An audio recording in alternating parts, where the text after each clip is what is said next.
Hola a todos y bienvenidos a nuestro canal. Antes de comenzar, te pido que me ayudes con un like y suscríbete. Disfruta la historia de hoy. La noche en que Valeria y Diego se conocieron, Barcelona respiraba arte y lujuria. El vernizaje en la Galería Sombra y Llum estaba dedicado a un controvertido artista catalán cuyas esculturas parecían retorcer la realidad. El aire olía a pintura fresca, vino añejo y el perfume caro de la élite que se movía entre las obras con una mezcla de admiración y posesión. Valeria, vestida con un traje negro de líneas impecables, diseñado por ella misma, se había colado en el evento casi por error. Su amiga Natalia, curadora de la exposición, la había arrastrado con la excusa de que necesitaba salir de tu burbuja de planos y cemento. Y allí estaba, con una copa de Priorat en la mano, fingiendo interés en una instalación de espejos rotos cuando él apareció. Diego Montes. Empresario emergente, según la tarjeta que deslizó en su mano con una sonrisa que hacía pensar en promesas peligrosas. Inversiones Montes. Especialistas en oportunidades únicas, decía el cartón, pero su apretón de mano era firme, su voz un susurro de cognac y humo. ¿Y tú? ¿Destruyes o construyes?, le preguntó, señalando la obra fragmentada frente a ellos. Ella, acostumbrada a hombres que solo veían en ella un rostro bonito para adornar sus cenas, se sorprendió al sentir que su respuesta le importaba. Un poco de ambas. La arquitectura es solo el arte de domar el caos, contestó, y él rió como si hubiera descifrado un código secreto entre ellos. Los meses de la ilusión. Lo que siguió fue un torbellino de pasión y complicidad. Diego la llevó a París en un jet privado, un favor de un cliente, dijo, donde pasaron 3 días encerrados en una suite del Ritz, entre sábanas de seda y vistas a la Torre Eiffel. Nunca había sentido esto, le confesó una noche, trazando con los dedos las cicatrices que el estrés había dejado en su espalda. Valeria, que siempre había sido racional, se dejó arrastrar por la fantasía. Pero había detalles que no encajaban. Los viajes repentinos de Diego, reuniones en Zúrich, un cliente en Dubái, los llamadas que cortaba al ver su número, la manera en que a veces la miraba como si estuviera recordando algo, o a alguien más. Pequeñas grietas en el espejismo. El mensaje que lo rompió todo. Esa mañana, Valeria se había quedado en el loft de Diego después de una noche de pasión desesperada. Mientras él se duchaba, el iPad sobre la mesa de centro vibró. No era su intención espiar, pero la notificación apareció en la pantalla bloqueada. Carolina R., no puedo esperar para verte otra vez. Tu esposa no sospecha nada, ¿verdad? El mundo se detuvo. Esposa. La palabra le atravesó el pecho como una bala. De pronto, todo cobró sentido, las ausencias, las excusas, la manera en que a veces se apartaba cuando ella mencionaba el futuro. El sonido del agua cesó. Diego salió del baño, envuelto en vapor y una toalla, sonriendo como si nada. ¿Todo bien, amor?, preguntó, acercándose. Valeria alzó lentamente el iPad, su rostro un mármol frío. Y entonces vio el miedo en sus ojos por primera vez. ¿Quieres que profundice en algo más? Podría detallar. 1. La reacción inmediata de Diego, mentira, confesión, manipulación. 2. El pasado oculto de Carolina, quién era realmente. 3. El momento en que Valeria decide investigar, contacta a un detective, hackea su correo. Tú decides. Capítulo 2. La red de mentiras. La telaraña de mentiras. Valeria no podía quedarse de brazos cruzados. No después de haber visto aquel mensaje. No después de que la palabra, esposa, le hubiera quemado la piel como ácido. Así que comenzó a investigar con una meticulosidad que ella misma no sabía que poseía. La primera pista, el teléfono oculto. Una tarde, mientras Diego dormía la siesta después de un almuerzo dominical en su apartamento, Valeria notó algo extraño. Su teléfono principal estaba sobre la mesa, pero había un segundo dispositivo, casi idéntico, medio escondido bajo un cojín del sofá. Un burner phone, de esos que se usan para no dejar rastro. Con dedos temblorosos, lo desbloqueó, la contraseña era la misma que usaba para todo, el año de nacimiento de su supuesta difunta madre. Y ahí estaba, toda una vida paralela. Chats con Carolina R., fotos de ellos en Madrid, conversaciones íntimas, planes para un viaje a Roma. Cuando por fin vivamos juntos, le escribió él. Llamadas perdidas de Mireia G., una voz dulce que dejaba mensajes de audio diciendo, mi amor, ¿cuándo vuelves? Te extraño. Reservas de hotel en Valencia, justo en los mismos días en que él le había dicho a Valeria que estaría en una conferencia en Milán. Pero lo peor no eran los detalles, sino la naturalidad con la que Diego había construido estas mentiras. Cada relación tenía su propio universo. 1. Carolina, la abogada, Madrid. Una mujer de 32 años, inteligente y sofisticada, especializada en derecho corporativo. En sus fotos, salía siempre impecable, trajes de seda, tacones afilados, sonrisa de quien cree tener el control. Diego le había dicho que era viudo, que su esposa había muerto en un accidente años atrás, y que por eso le costaba comprometerse de nuevo. «Eres mi segundo chance», le escribió una vez. Carolina, conmovida, le había regalado un reloj de edición limitada en su cumpleaños. 2. Mireia, la estudiante, Valencia. Una joven de 23 años, ojos grandes y sonrisa ingenua. Cursaba cuarto año de medicina y creía que Diego era un empresario soltero que viajaba constantemente. Él le había prometido matrimonio, en cuanto termine este proyecto, y hasta le mostró fotos de un anillo de compromiso que jamás compró. En su chat, Valeria encontró selfies de Mireia en bata de hospital, con mensajes como, hoy salvé una vida. Ojalá estuvieras aquí para celebrarlo. El descubrimiento más doloroso. Ninguna de las dos sabía de la existencia de la otra. Pero había algo peor. Valeria abrió la galería de fotos del teléfono y encontró capturas de pantalla de conversaciones suyas. Diego le enviaba a Carolina frases cariñosas. Había escrito a él, como si fueran propias. A Mireia le contaba anécdotas que en realidad le habían pasado a Valeria. Era como si las tres fueran piezas intercambiables en el rompecabezas perverso de su vida. La confesión de Natalia. Agotada, Valeria confrontó a su mejor amiga, Natalia, en un café cerca del puerto. «Tienes que decirme la verdad», le exigió, mostrándole las fotos. Natalia palideció. Entre lágrimas y sorbos de café frío, soltó, «Todos lo sabíamos, Valeria. Hasta mi hermano lo vio el verano pasado en Ibiza, con una rubia que no eras tú. Pero, pensamos que ya lo habías descubierto, que lo permitías». Valeria sintió que el suelo se abría bajo sus pies. ¿Todos lo sabían? ¿Sus amigos, sus colegas, hasta los camareros de los lugares que frecuentaban? Natalia intentó tomar su mano, pero Valeria la retiró como si le quemara. «Y nadie me lo dijo». «Teníamos miedo», murmuró Natalia. «Te viste tan feliz estos meses». Nadie quería destruir eso. Valeria se levantó, dejando el café intacto. Ahora lo entendía. Diego no solo la había engañado a ella. Había convertido a todos en cómplices. Capítulo 3. El juego del gato y el ratón. La venganza, una sinfonía en jazz y engaños. Valeria no era la clase de mujer que rompía platos ni hacía escenas. Su dolor era frío, calculador, una tormenta perfectamente contenida detrás de una sonrisa de seda. Si Diego había jugado con su vida, ella jugaría mejor.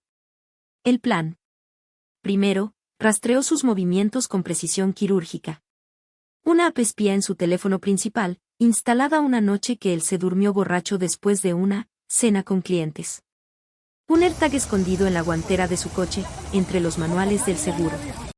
Un soborno al maitre de El Jardín Secreto, el restaurante donde solía llevar a Carolina los martes. Luego, estudió a sus otras mujeres. Carolina era metódica, tacones Louboutin, perfume Chanel N grado 5, siempre pedía el mismo vino tinto. Mireia era más dulce. Llevaba trenzas desordenadas y reía demasiado alto. Valeria memorizó sus rutinas, sus gustos, incluso sus frases. Si Diego quería un juego de roles, ella lo llevaría al extremo. La primera jugada, el restaurante. Una noche de martes, Diego y Carolina estaban en El Jardín Secreto, compartiendo una botella de Rioja frente a una ventana con vistas a la ciudad. Él llevaba el reloj que ella le había regalado. Justo cuando el postre llegaba, Valeria entró del brazo de Álvaro, un arquitecto español con el que había trabajado en un proyecto años atrás.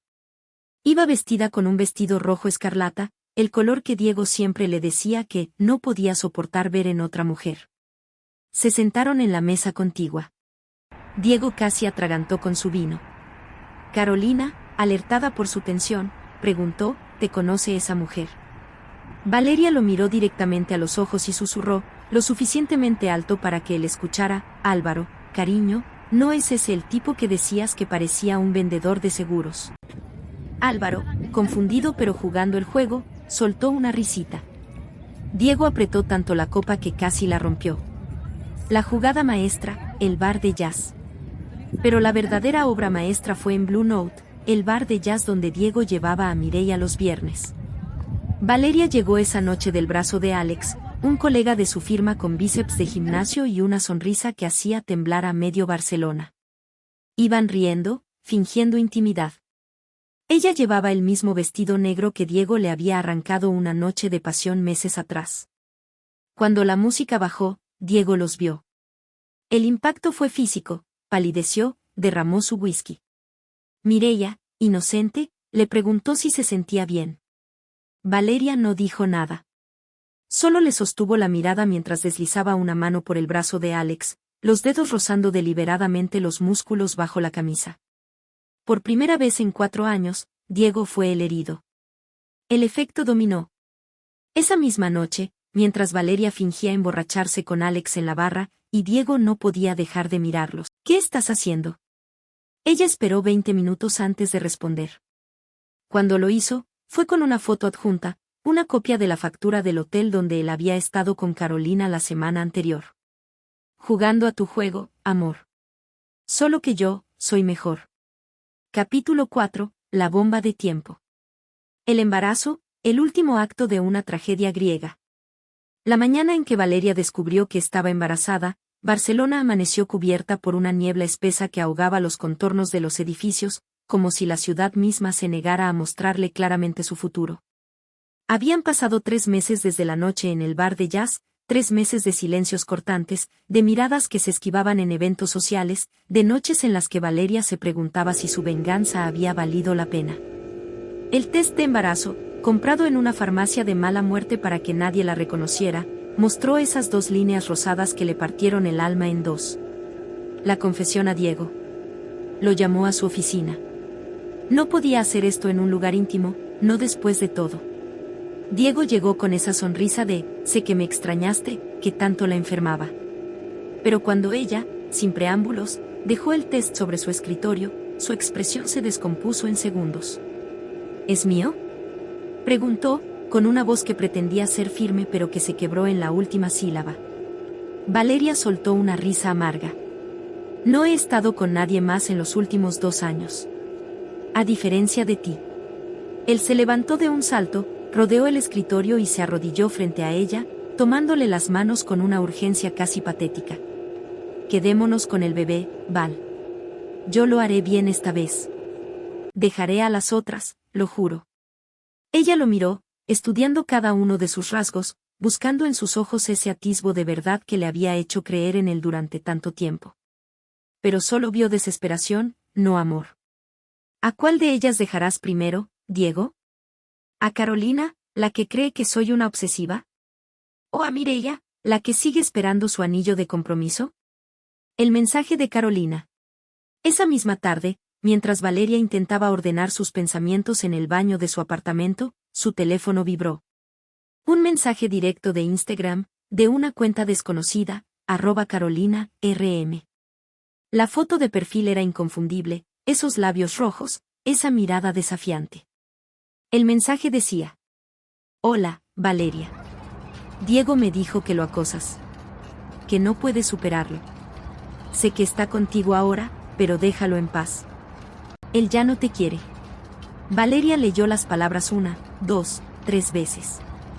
Luego, rompió en llanto frente al espejo, con una furia que la sacudió hasta los huesos. ¿Cómo había llegado a esto? A ser la loca de la historia, la que lloraba en baños mientras él pintaba su dolor como obsesión. El espejo roto. En un arranque de rabia, golpeó el espejo con el puño, haciendo añicos su reflejo en 1000 pedazos. Los vidrios cayeron sobre el lavabo como lágrimas de cristal, y en cada fragmento distorsionado vio una versión diferente de sí misma. La Valeria ingenua que creyó en el amor en un vernizaje. La Valeria débil que perdonó infidelidades por miedo a estar sola. La Valeria vengativa que pensó que lastimarlo la sanaría. Y ahora, la Valeria embarazada, atrapada en una pesadilla que ella misma había ayudado a crear. Capítulo 5. El accidente, fue un accidente. La noche del juicio final. La madrugada del accidente, Barcelona estaba envuelta en una lluvia torrencial que convertía las calles en espejos negros. Diego salió del apartamento de Mireia en el barrio de El Carmen, ajustándose la chaqueta mientras miraba con fastidio su teléfono, 3 llamadas perdidas de Carolina, 5 mensajes de Valeria que no se atrevía a leer. 2:47 de la madrugada, el Porsche Cayenne de Diego aceleró por la avenida Blasco Ibáñez. La lluvia hacía casi imposible ver más allá del parabrisas, pero él iba distraído, cambiando frenéticamente entre las conversaciones con sus 3 mujeres en el móvil. No vio el camión de reparto que se detuvo bruscamente frente a él. El impacto sonó como una explosión. El Porsche giró 3 veces antes de estrellarse contra un poste de luz. Los vecinos llamaron a emergencias al ver las llamas que comenzaban a lamar la carrocería destrozada. 3:15 de la madrugada, sala de urgencias, Hospital Clinic. Las enfermeras no entendían por qué llegaban 3 mujeres diferentes preguntando por Diego Montes en cuestión de minutos. Primero fue Mireia, con el pelo aún revuelto y los ojos hinchados de llorar, vestida solo con una sudadera prestada y pantalones de yoga manchados de sangre, la suya, de cuando intentó sacarlo del coche. «Es mi prometido», decía entre hipos a la recepcionista. «Prometido», repitió una voz como un látigo detrás de ella. Carolina había llegado en un taxi, con un traje chaqueta de seda arrugado y el rímel corrido. Llevaba en la mano el reloj de edición limitada que le había regalado a Diego, el mismo que los bomberos encontraron entre los restos del vehículo. «Ese reloj es mío». «Ese hombre es mi esposo», escupió Carolina, mostrando una foto en su teléfono, ellos 2 en lo que parecía una cena de aniversario. El personal del hospital ya empezaba a murmurar cuando las puertas automáticas se abrieron de nuevo. Valeria entró caminando lentamente, con una mano en su vientre apenas abultado y la otra aferrando las llaves de lo que fuera su hogar con Diego. No lloraba. No gritaba. Simplemente se acercó al mostrador y dijo: «Soy la madre de su hijo. Necesito verlo». La habitación 407. Cuando por fin las dejaron entrar, juntas, porque el hospital no quería más escándalos, el espectáculo era dantesco. Diego estaba conectado a máquinas que pitaban como pájaros mecánicos, con la mitad de la cara vendada y un brazo escayolado. El médico explicó que había sufrido un trauma craneoencefálico severo y que quizás nunca recuperaría por completo sus facultades. Fue Carolina quien rompió el silencio. «Cobarde», escupió, tirando el reloj sobre su cama. «Me hiciste creer que eras viudo. Que yo era tu segunda oportunidad». Mireia, pálida como la sábana que lo cubría, encontró en la mesa de noche la cartera de Diego. Cuando la abrió, su DNI mostraba un nombre diferente, Javier Montero Soler. «Javier», murmuró, dejando caer la cartera como si le quemara. «Me juraste que te llamabas Diego. Que amabas mi nombre porque rimaba con el tuyo». Valeria fue la última en acercarse. No dijo nada al principio, solo observó el cuerpo roto del hombre que había amado demasiado y mal.